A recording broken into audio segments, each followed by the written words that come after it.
السلام علیکم ورحمۃ اللہ۔ آج میں ٹک ٹاک کے اس اسٹوڈیو کے اوپر موجود ہوں جہاں سے مجھے، آپ کو، سب کو ہمیشہ اللہ اور اس کے رسول کی پیاری پیاری گفتگو سنائی دیتی ہے۔ اسی اسٹوڈیو میں آپ کو اس چہرے کے پیچھے ایک اے سی بھی دکھائی دیتا ہوگا۔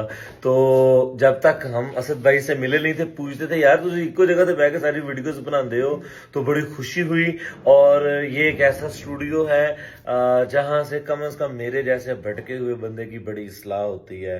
دنیا داری میں رہتے ہوئے بہت کچھ غلط کرنے کے مواقع ملتے ہیں، لیکن جب یہ سوچتے ہیں کہ اللہ نے فیملی مذہبی عطا کی، دوست ایسے عطا کیے، تو میرے جیسا گناہ گار شخص جو ہے وہ بہت زیادہ گناہوں سے بچ جاتا ہے۔ تو اسد بھائی، ہمیں یقین کریں، آپ کے اسٹوڈیو میں آ کے آپ کو تو نارمل فیل ہو رہا ہوگا، لیکن ہمیں بڑی اچھی وائبز آ رہی ہیں۔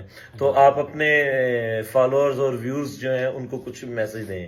زہیر بھائی، آپ کی محبتوں کا شکریہ، اور دوسرے بھائی جو آئے، اور کوشش یہی رہی کہ یہاں سے بیٹھ کے اللہ اور اس کے رسول کا پیغام دنیا کو پہنچائیں۔ دنیا داری تو چلتی رہتی ہے، اور یہ میرا وہ پلیٹ فارم تھا جہاں سے میں مخاطب ہوں، جہاں پہ بیٹھ کے میں نے کاروبار کرنا تھا۔ یعنی دنیا کے میرے پاس مواقع تھے، لیکن رزق تو خیر میری ثانوی ترجیح رہا۔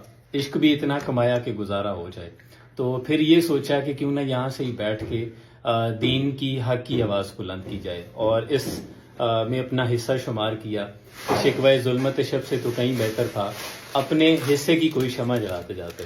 بالکل، اسد بھائی ادھر بیٹھ کے بڑی زبردست چیزیں تیار کرتے ہیں، اسپیشلی جو ایکوپمنٹس ہوتے ہیں ڈینٹل اسپیشلسٹ کے، وہ والے ان کو پوری ان کے ماشاءاللہ ایکسپورٹ کا کام ہے۔ اور آج انہوں نے مجھے ایک نئی آئٹم تیار کی تھی، وہ گفٹ بھی کی ہے۔ یہ دیکھیں آپ نے، یہ ہے اسنیک کیچر کو نہ ہولڈ کرنے، یہ اسنیک کیچر ہے جسے آپ اسنیک کو پکڑ سکتے ہیں۔ آپ نے نیشنل جیوگرافک میں دیکھا ہوگا جو لوگ سانپوں کو پکڑتے ہیں، کچھ لوگ بعض اوقات وہ ڈائریکٹ ہاتھ سے پکڑتے ہیں، ادروائز زیادہ جو بلیک مامبا جیسے خطرناک کام ہے پروفیشنل لوگ، ہاں، وہ ان سٹکس کے ساتھ پکڑتے ہیں۔ تو اسد بھائی، میں کدھر جا رہا ہوں اگلے ٹور میں؟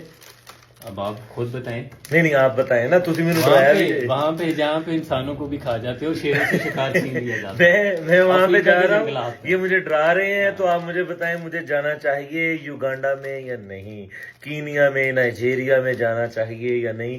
آپ بھی مشورہ دیں۔ اسد بھائی بہت ڈرا رہے ہیں کہ وہ آپ کو کھا جائیں گے، ہمیں بیرا کہاں سے ملے گا؟ لیکن بیرا باز نہیں آتا، بیرا انشاءاللہ جائے گا۔ آپ کا مشورہ بھی درکار ہے۔ السلام علیکم۔ بہت سا پیار، سلام پہنچے۔